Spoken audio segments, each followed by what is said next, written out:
आप सभी लोगों को नमस्कार। आप लोग से उम्मीद करते हैं कि जो भी वीडियो अपलोड किया जा रहा है उस वीडियो को आप अच्छा से देख रहे होंगे, क्योंकि आपका एग्ज़ाम बहुत ही करीब है और ये वीडियो रिवीजन के लिए आपका जा रहा है। जो भी 2024 के एग्ज़ाम में, बोर्ड एग्ज़ाम में क्वेश्चन आया था, हम उसको चैप्टर वाइज जो है करवाने का प्रयास कर रहे हैं। तो मैं आप लोग से रिक्वेस्ट कर रहा हूँ कि आप वीडियो को बार बार उसको देखा करिए और जहाँ पर भी दिक्कत है उसको कमेंट बॉक्स में कमेंट करके बता दिया करिए। तो आज हम वेक्टर अलजेब्रा का दूसरा पार्ट जो है आपको बताने जा रहे हैं, उसको ध्यान से देखिएगा, ठीक है।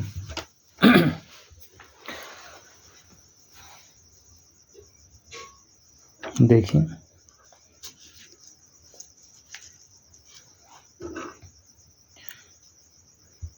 क्या दिया गया है, दो सदिशों का गुणन, जिसको बोलते हैं स्केलर प्रोडक्ट और dot product of two vectors,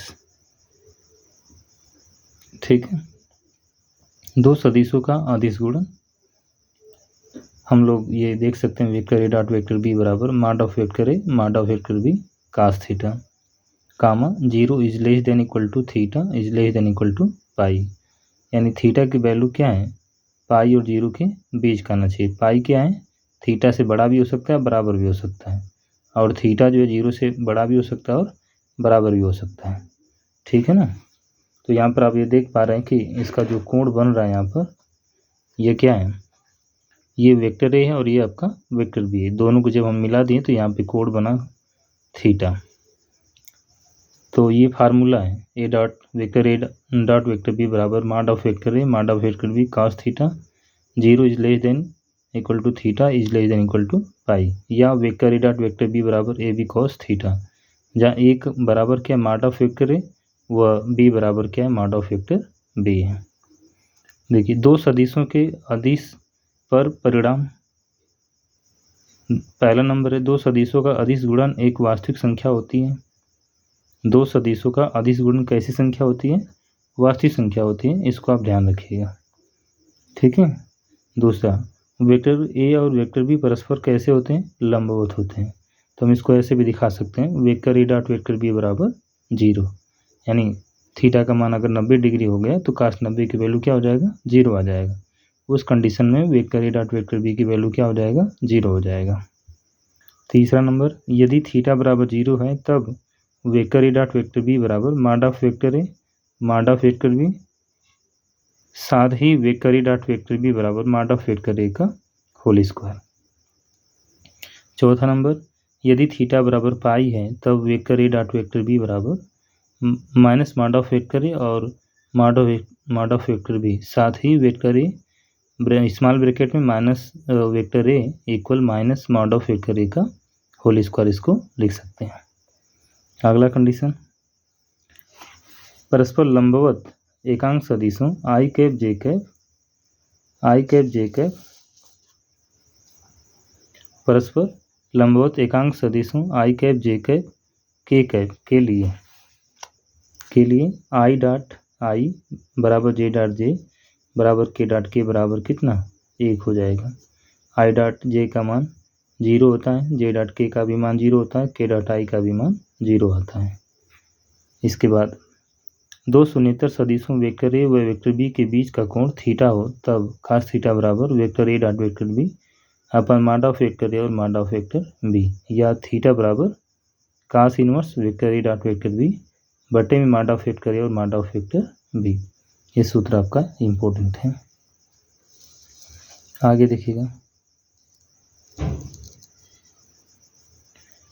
एक सदिश के प्रक्षेप पर आधारित कुछ परिणाम, एक सदिश के प्रक्षेप पर आधारित कुछ परिणाम। सदिश वेक्टर ए का वेक्टर बी पर प्रक्षेप बराबर vector A dot vector B या vector A dot vector B बटे में मॉड ऑफ वेक्टर बी, तथा सदिश वेक्टर बी व वेक्टर ए पर प्रक्षेप बराबर vector B dot vector A या vector A dot vector B बटे में मॉड ऑफ वेक्टर ए द्वारा प्राप्त होता है।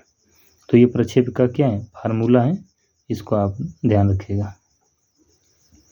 दो सदिशों का सदिश गुणन, vector A cross vector B बराबर mod of vector A mod of vector B sine theta N cap. Dot में कास आ रहा था और यहाँ पर क्या है, साइन थीटा है, जिसको हम लिख सकते हैं A B sine theta N cap, या इसको लिख सकते हैं mod of vector A cross vector B बराबर ए बी साइन थीटा लिख सकते हैं, क्योंकि एन कैप सदिश vector A cross vector B की दिशा में एकांक सदिश है, जिसको हम मॉड ऑफ वेक्टर ए बराबर स्मॉल ए और मॉड ऑफ वेक्टर बी बराबर स्मॉल बी लिख सकते हैं। और ये आपका क्या है, एन कैप है, और ये आपका वेक्टर बी है और ये आपका वेक्टर है। जब दोनों को मिलाते हैं तो कोण कैसा बनता है, थीटा बनता है। नोट, यदि वेक्टर ए बराबर 0 या वेक्टर बी बराबर 0 है तब थीटा अपरिभाषित होगा। अगर वेक्टर ए का मान 0 हो जाए, वेक्टर बी का मान 0 हो जाए तो थीटा को क्या मानेंगे, वो अपरिभाषित होगा। इस स्थिति में vector A cross vector B बराबर क्या होगा, 0 होगा। ठीक है, तो हम लिख सकते हैं कि एन कैप बराबर vector A cross vector B upon mod of vector A cross vector B, क्योंकि cos 0 का मान क्या होता है, 1 होता है। तो ये फार्मूला एन कैप बराबर vector A cross vector B बटे mod of vector A cross vector B. दो सदिशों के सदिश गुणन पर महत्वपूर्ण परिणाम। दो सदिशों का सदिश गुणन vector A cross vector B भी सदिश होता है। दो सदिशों का सदिश गुणन vector A cross vector B भी क्या होता है, सदिश होता है। माना वेक्टर ए और वेक्टर बी दो शून्येतर सदिश हैं। माना वेक्टर ए और वेक्टर बी कैसे सदिश हैं, शून्येतर सदिश हैं, तब vector A cross vector B बराबर वेक्टर 0 होगा। यदि और केवल यदि वेक्टर ए तथा वेक्टर बी परस्पर समानांतर हैं, अर्थात vector A cross vector B बराबर वेक्टर 0, तो हम दिखा सकते हैं कि वेक्टर ए समानांतर ऑफ वेक्टर बी, ये समानांतर का चिन्ह है। ठीक, आगे चलते हैं। आगे देखिएगा, क्वेश्चन बताते हैं इस पर। ये तीसरा नियम देखिएगा, यदि थीटा बराबर 0 हो तब vector A cross vector B बराबर 0 होगा, तथा यदि थीटा बराबर पाई तब vector A cross minus vector A बराबर 0 होगा। यदि थीटा बराबर पाई बाई 2 है तब vector A cross vector B बराबर मॉड ऑफ वेक्टर ए और मॉड ऑफ वेक्टर बी होगा। यानी क्रॉस में आपका साइन आता है तो साइन 90 का मान क्या होता है, 1 होता है। तो हम लिख सकते हैं vector A cross vector B बराबर मॉड ऑफ वेक्टर ए और मॉड ऑफ वेक्टर बी। परस्पर लंबवत इकाई सदिश हो तो आई कैप जे कैप तथा के कैप, तो आई क्रॉस आई बराबर जे क्रॉस जे बराबर के क्रॉस के, यानी आई कैप क्रॉस आई कैप बराबर जे कैप क्रॉस जे कैप बराबर के कैप क्रॉस के कैप बराबर 0, तथा आई कैप क्रॉस जे कैप बराबर के कैप, जे कैप क्रॉस के कैप बराबर आई कैप, के क्रॉस आई कैप बराबर जे कैप, और जे कैप क्रॉस आई कैप बराबर माइनस के कैप। यानी आई कैप क्रॉस जे कैप को के कैप लिख सकते हैं। ठीक है, जे कैप क्रॉस के कैप को आई कैप लिख सकते हैं। आई कैप के कैप क्रॉस आई कैप को जे कैप क्रॉस आई को माइनस के कैप, और के कैप क्रॉस जे को minus I cap cross K cap को माइनस जे कैप लिख सकते हैं। फिर साइन थीटा बराबर mod of vector A cross vector B बटे मॉड ऑफ वेक्टर ए और मॉड ऑफ वेक्टर बी, या वेक्टर ए तथा वेक्टर बी के समतल पर परिणाम plus minus lambda small bracket में vector A cross vector B बटे में mod of vector A cross vector B लिख सकते हैं। अगला कंडीशन, माना वेक्टर ए बराबर a1 i cap plus a2 j cap plus a3 k cap तथा वेक्टर बी बराबर b1 i cap plus b2 j cap plus b3 k cap. जब आपसे पूछा जाएगा कि vector A cross vector B कैसे निकालेंगे, दो सदिश वेक्टर इस तरह से दे दिए जाएंगे, तो सबसे पहले डिटर्मिनेंट बनाएंगे, फिर आई कैप जे कैप के कैप लिखेंगे, आई कैप जे कैप का गुणांक यहाँ से a1 a2 a3, फिर इसके बाद b1 b2 b3, a1 a2 a3 first row में हो जाएगा, b1 b2 b3 second row में हो जाएगा। फिर इसके बाद जब नोट फर्स्ट में त्रिभुज एबीसी का क्षेत्रफल निकालना हो तो सूत्र लगा देंगे 1/2 mod of vector A cross vector B. त्रिभुज एबीसी का क्षेत्रफल बराबर 1/2 mod of vector A B cross vector A C, या 1/2 mod of vector B C cross vector B, या 1/2 mod of vector C B cross vector C. Third number, समानांतर चतुर्भुज का क्षेत्रफल। माना समानांतर चतुर्भुज की संलग्न भुजाएं वेक्टर ए और वेक्टर बी है, तब समानांतर चतुर्भुज का क्षेत्रफल बराबर mod of vector A cross vector B. तो ये हो गया आपका A B, B C, C D और क्या हो गया ए डी हो गया। तो ए डी का वेक्टर बी और ए बी का वेक्टर ए। बिंदु डी से ई पर हमने क्या कर दिए, लंब डाल दिए, तो ये कोण आपका क्या बन गया, थीटा बन गया। तो इसको लिख सकते हैं हम लोग, माना इसको लिख सकते हैं हम लोग कि माना ए बी सी डी एक समानांतर चतुर्भुज है और वेक्टर ए सी या वेक्टर ए तथा वेक्टर बी डी या वेक्टर बी विकर्ण है, तब समानांतर चतुर्भुज ए बी सी डी का क्षेत्रफल बराबर 1/2 mod of vector A C cross vector B D या 1/2 mod of vector A cross vector B.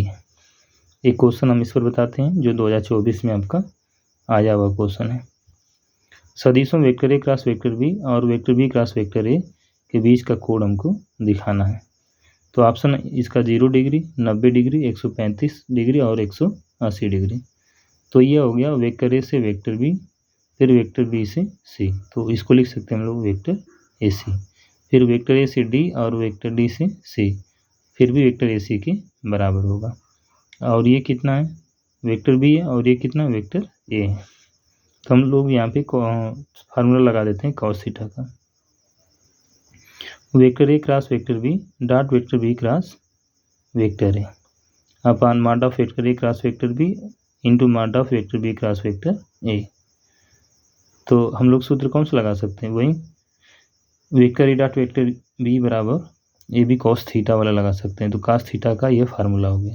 तो ए की जगह पूरा ये और बी की जगह ये हो गया, मॉड ऑफ वेक्टर ए की जगह mod of vector A cross B हो गया, मॉड ऑफ वेक्टर बी की जगह वेक्टर बी क्रॉस वेक्टर ये हो गया। इसको बदलेंगे तो vector A cross vector B dot, तो ये माइनस में हो जाएगा, minus vector A cross vector B. ये जैसे था बस इसको पलट के ऐसे लिख सकते हैं, ठीक।